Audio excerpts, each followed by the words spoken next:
We're continuing our little journey through the Walt Disney World Resort, and this time we're going to be visiting Disney's Hollywood Studios. This is episode 48. I'm Soraya. I'm Aurora. And together we're just your average Disney travelers.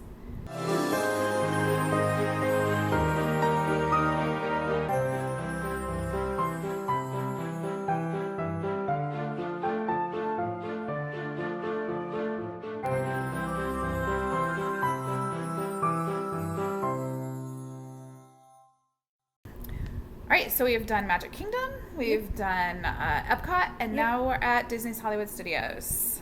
Yep. Alright. This is a fun park. For the last few years, it kind of was going through a lot of changes and additions, and so the last time we went, they were still in the process of that. And so we didn't always spend, during that time, a lot of times we didn't spend a whole day there. Yeah. But now it's gotten to where it's going. It's got lots of things going on. So let's talk about that. Well, first it opened in May 1st, 1989 as Disney MGM Studios. In 2008, the name changed to Disney's Hollywood Studios. On opening day, there were only 2 attractions, the Great Movie Ride and the Studio Backlot Tour. Which neither one of those is there anymore. Nope. And now there are 14 attractions plus several shows, and it is 135 acres. All right. Good on the stats. Woo! So Disney's Hollywood Studios is dedicated to the imagined worlds of film, television, music, and theater, drawing inspiration from the golden age of Hollywood. And initially, it was both a theme park and a working production studio, and was partnered with MGM. So, yeah. Hence the name. Yeah, hence the name Disney MGM Studios.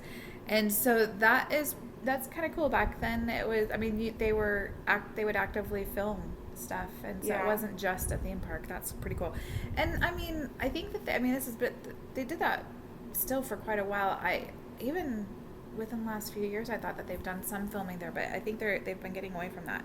The production facilities were removed throughout the 2000s, and then in the 2010s, we really saw the park becoming distanced from the studio backlot intention and becoming more focused on the immersive theming and attractions development. The attraction development inspired by the Hollywood stories that's what we see now. We see lots and lots of theming, and everything is totally from movies and shows and stuff like that.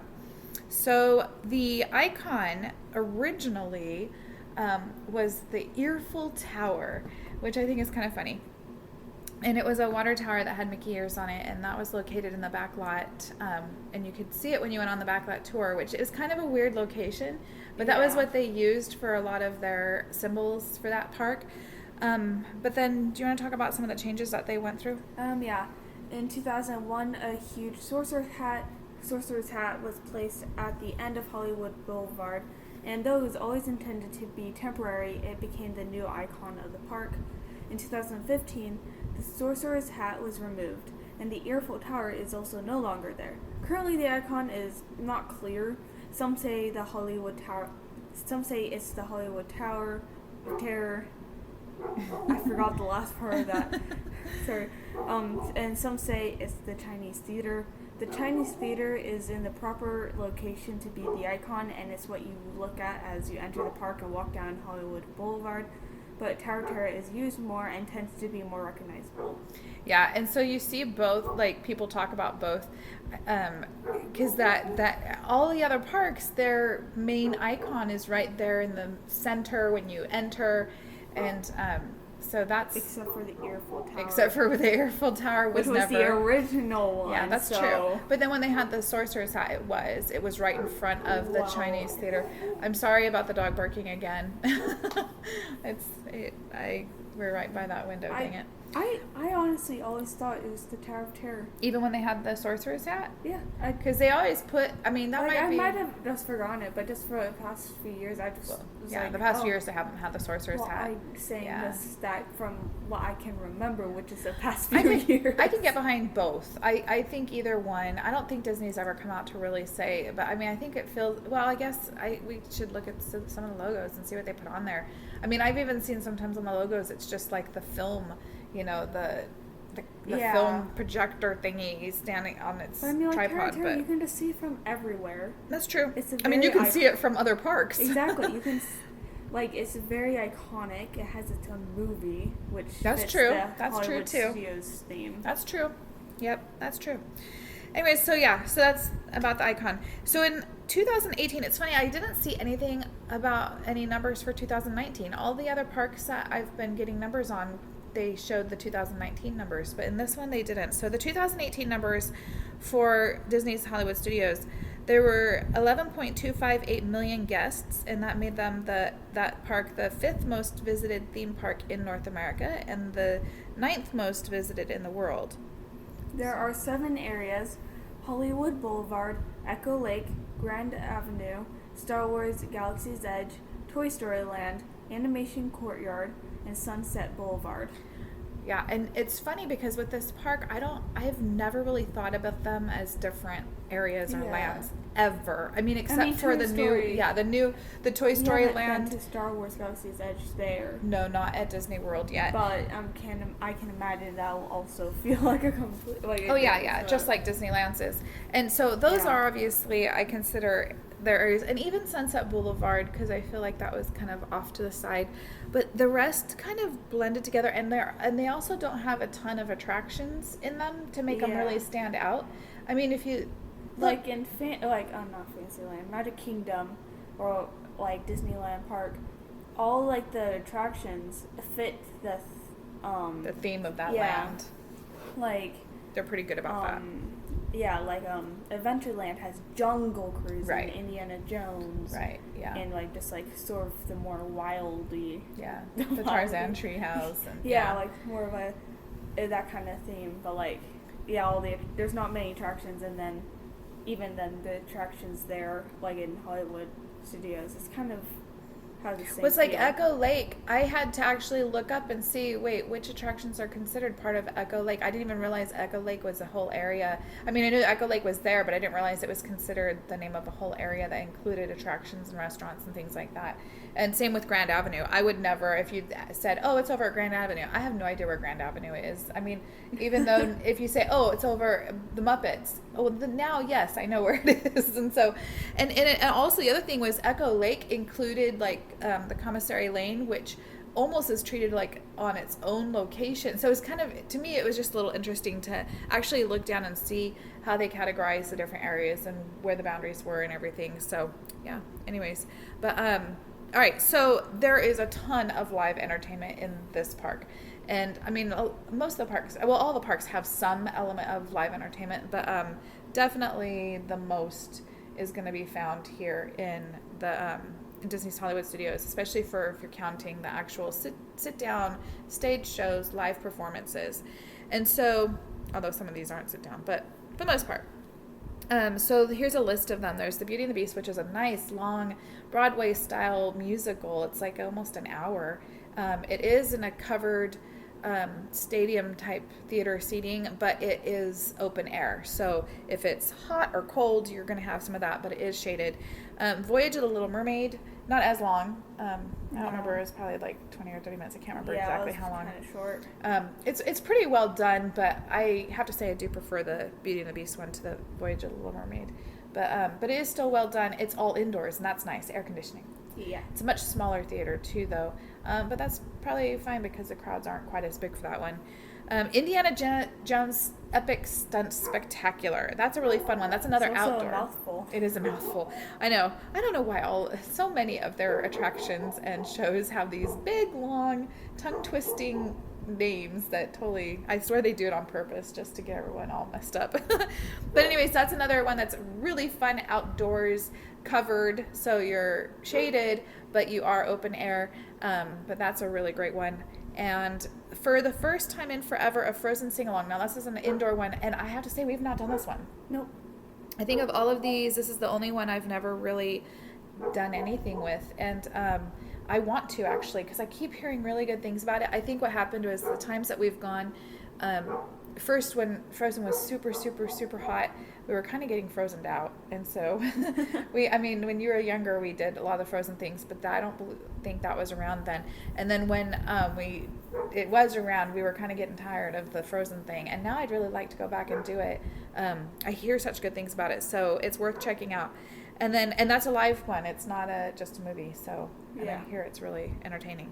All right, the Disney Junior Dance Party, which is fantastic for little kids. I did it when my kids were little. We don't do it anymore because we've outgrown it, but that's really fun. It's the Disney show little kids. It's all those characters and those shows. So like when we did it, oh my goodness, when Acadia was little, it was like Bear in the Big Blue House and what was it, Roly Poly, I can't remember what, and Pooh's Corner, and anyways, but then when you did it, I'm trying to remember who was yours, which were the shows I can't remember now, but anyways, we did it when the kids were little, and that was a lot of fun. Lots of bubbles and dancing and music, and you sit on the floor, and it's just really great for little kids. Okay, the Jedi Training Trials of the Temple. They had this in Disneyland for a long time. They don't anymore, but they still have it at Disney World. Or I don't think they have it right now because of COVID. I'm not sure if it's back yet, but they have had it, and that's a great one. I can't remember if the cutoff age is 10 or 12. I want to say 12, but you can get your kids signed up as soon as you get to the parks, and then they are assigned a time to go, and they get to be participants in this show, and it's pretty cool. Really great for Star Wars fans.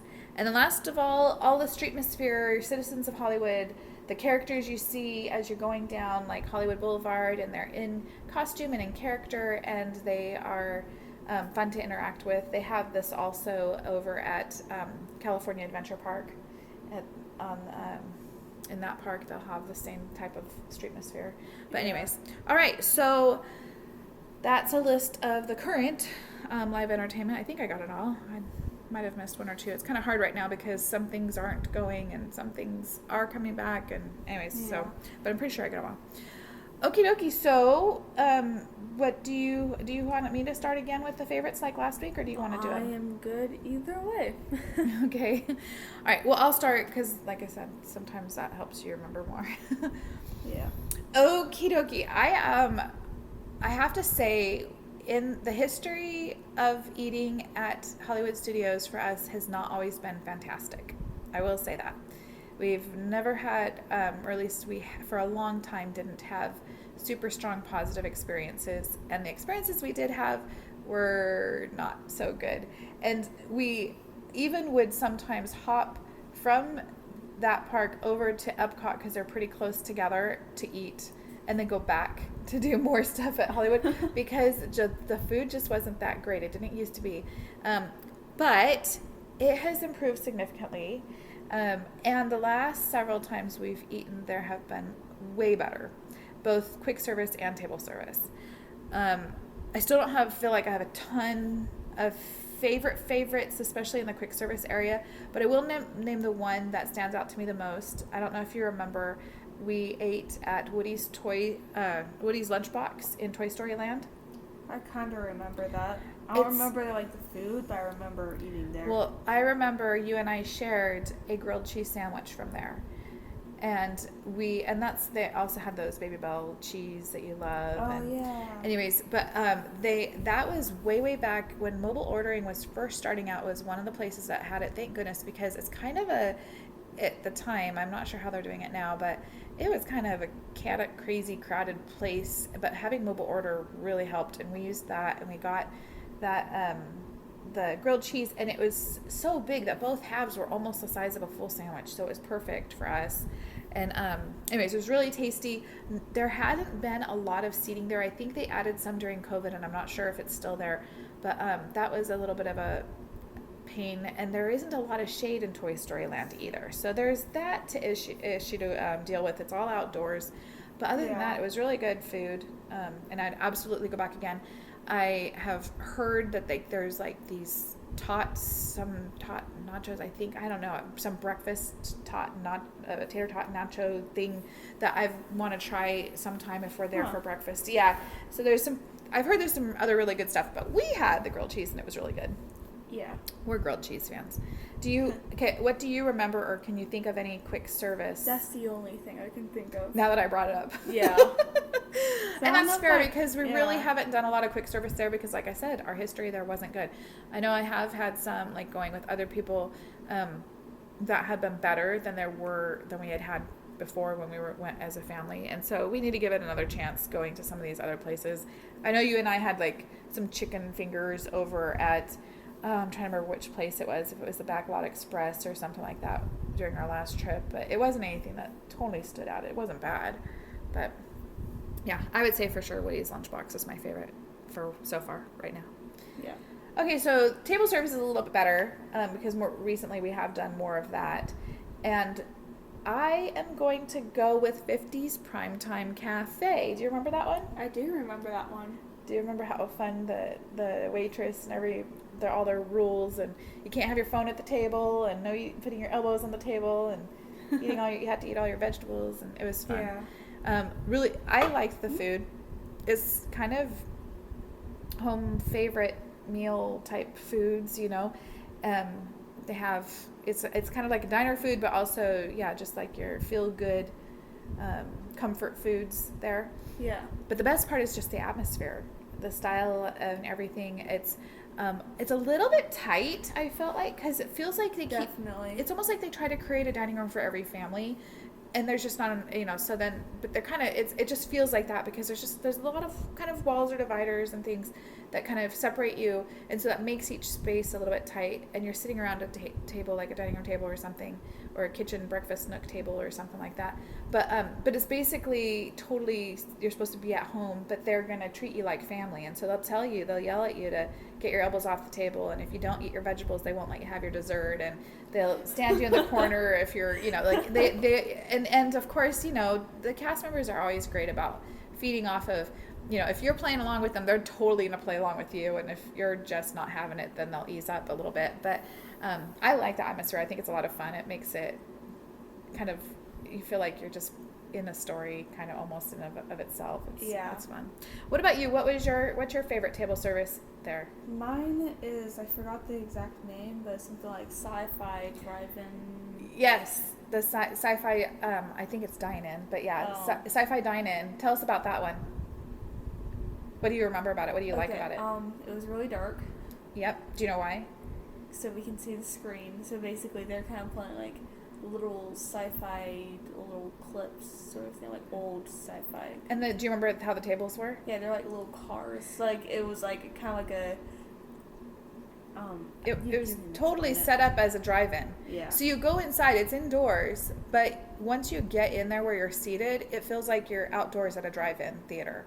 And they sit you at cars that have been retrofitted to be tables.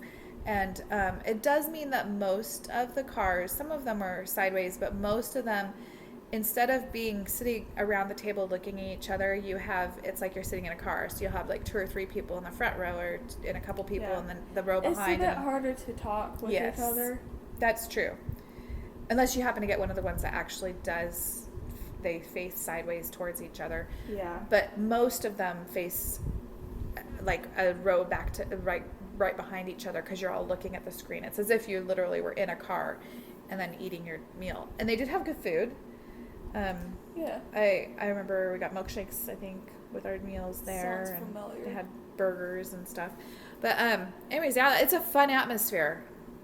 Yeah. It really does look and feel like you're at a drive-in. And then, yes, they were playing sci-fi clips, like old black and white sci-fi clips. Nothing so scary that little kids would be scared at, but it was fun, entertaining. Mm-hmm. That's a good one. Okay, so attractions. So I'm going to say my favorites are Slinky Dog Dash. Love that one. I love how smooth it is. It's fun, but it's not a super thrill one. So if you're like a real thrill seeker, it's not going to be on the top of the list. But it's just all around fun family roller coaster. And then we haven't been on here, but it's the same thing. I'm going to put Rise of the Resistance because I know I like that ride, and it's the exact same there. So I'm going to count that one. And then this one I'm cheating a little bit. I haven't been on it yet, but I cannot imagine a world where I would not like Mickey and Minnie's Runaway Railway, and I think it's going to be one of my very favorites. I think.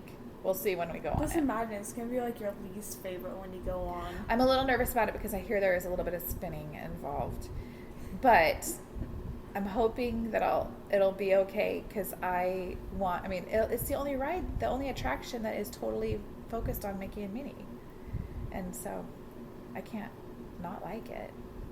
So I haven't ridden it yet, but I'm sure it'll be one of my favorites. So that one might be cheating a little bit, but the other ones I've been on. So, all right, what are your favorite attractions? Rock and Roller Coaster. That was fun. That's a great one. Yeah. I love that one. Slinky Dog Dash. Okay. And also Rise of the Resistance. Yeah. Because even though we haven't been there to that one, we've been to the other. Yeah. And so it's the same thing. Good, I count that. Yes, I agree with all of those. I like Rock and Roller Coaster. I tend to get a little bit sick on it lately, so I'm hoping that next time it won't be so bad. It does have corkscrews and loop-de-loops. Yeah, but it's so fun and the music is great. And yeah. Okay. Shows. So we talked about all the live shows, and then they also have their night shows. They'll have fireworks, and they also have Fantasmic. And my favorite is it's both of ours. We are in agreement that Fantasmic. It's always going to be Fantasmic. It's always, amazing. always will be Fantasmic. Whether it's Disneyland or Disney World, that is our favorite. Better.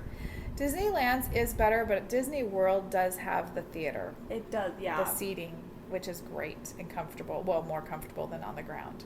Yeah. So, and there are some things that I don't have a problem with anything at the Disney World's Fantasmic. It's just that some elements are better at Disneyland. Like the dragon. The dragon is. And I like that they've got the pirate ship and yeah. Yeah.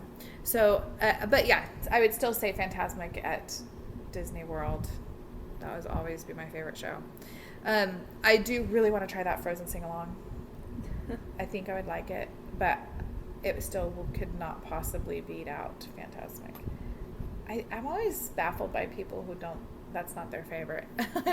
I can't imagine because it just is. We will listen to the music. We just love it. You have your Disney playlist, and we'll be in the car, and as soon as we hear it, we just start, singing along. Yeah, yep. Making, and it doesn't, not even where there's words, we'll just sing along the notes. I don't know the words, I just know the notes. There's not a lot of words, there's only a few, but. Okay, so what about memories? Do you want me to go first on that again? Yeah. Okay, so I have two that stand out, and it happens to be from our last visit.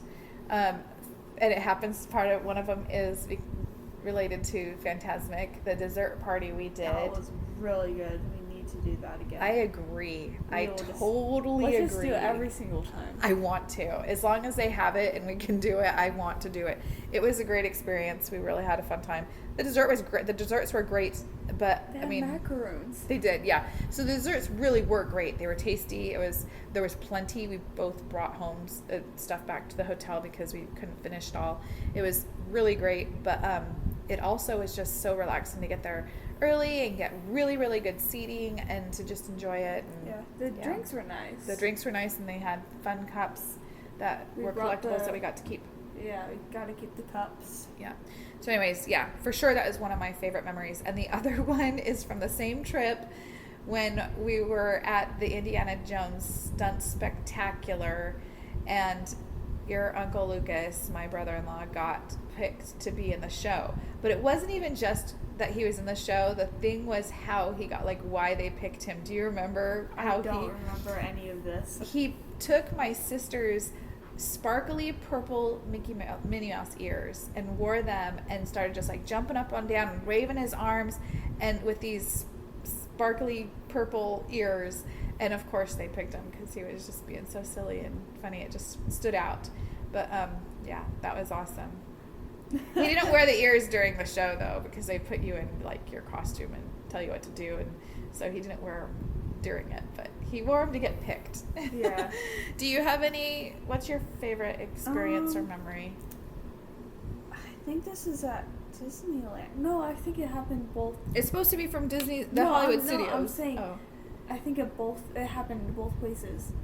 being picked as the rebel spy. Yes, you have been picked as multiple times. And what attraction is that? Star Tours. Yeah, on Star Tours. It has happened multiple times in both parks, at Disneyland and at the Hollywood Studios. Those stopped happening. I haven't been the rebel spy in a long time. You know why? And here's a tip: if you have little kids, you put your little kids just get like Rory, this little girl with red hair. I mean, is like the most opposite of a rebel spy as you could probably get. Just what you would think of, a cute little girl. And then they pick her because it's like everyone would just get a kick out of it and laugh. I never saw because I can't ride that ride. It's a simulator. But Dad would always say, how everyone would giggle when they'd see it. Yeah. They put your photo That's not the only thing. Like, they'll still choose, like, adults. Yeah, they do. Yeah. They totally choose adults, too. But it doesn't hurt to be a cute, innocent-looking kid.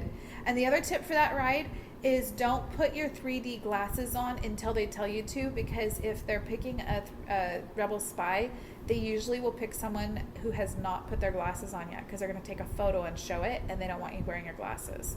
So wait till they tell you to put your glasses on, and then you have a better chance of getting picked as the rebel spy. But I don't think, do they have a rebel spy in every scenario? I'm pretty sure they do, because that's the whole plot of the I don't know, because I don't hardly basically ever ride that. You're at like that, you're about to go on on a tour, hence the name Star Tours. Yes. Yeah. But then the Empire, whatever, First Order, depends on what you get. Which storyline? They're gonna come in. They're like scanning, and they're like, "Oh, you have a rebel spy," and that's what causes you to first like run away. Detour. And everything. Okay. And then after that, you're just so they always show a photo of somebody. Huh? So they will always show a photo of somebody who's there. Yeah. Though there has been a couple times where they'll have an empty seat, and they have chosen. They chose the empty seat. I think once or twice. Oh, whoever is working that camera wasn't. That's funny. Either that or they didn't show something. So. I just remember like a couple times just not seeing a person. Interesting. Well, anyways, yeah, that's a fun memory. You loved getting that. It has an automatic. setting. You need to work on your innocent look.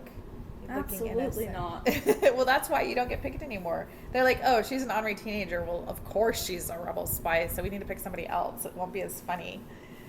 Yeah. No, they do pick adults and teenagers and stuff too. So yeah, it's kind of just the luck of the draw what they're in the mood for. But you got picked many, many, many times. Yeah. All right. Well, that was a fun little visit to Disney Hollywood Studios. We are going to continue this next week. We will talk about Animal Kingdom. Yep. That'll finish up our parks at Disney World. I think we'll do some other stuff about Disney World too, though, because Disney World is so vast and huge and has so many things, even way more than just theme parks. So, but it was fun. It's been fun doing this. So one more week of theme parks, and then we'll do something else. But thanks for listening. Thanks for following along with us, and we will chat with you next week. See you.